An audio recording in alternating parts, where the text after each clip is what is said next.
Okay, so my last question, we're done with the stain products and the maintenance schedule.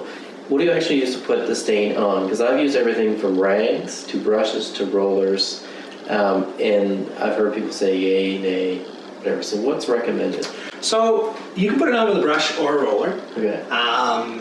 Ideal technique is with a brush. And you can buy the really big, heavy stain brushes from Kent. And what that does is it forces the stain into the wood, into the wood grain.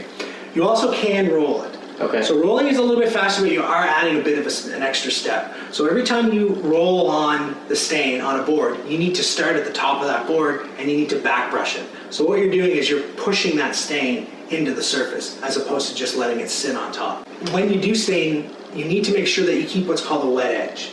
So what you will see, what some people will do is they'll do half their deck and then they'll go back and do the other half. And you'll get a weird transition line kind of through the center because you get a bit of an overlap.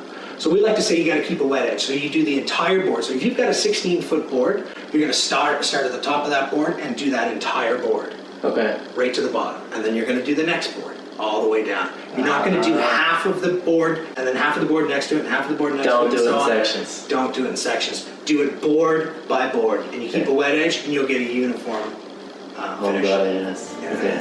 Okay.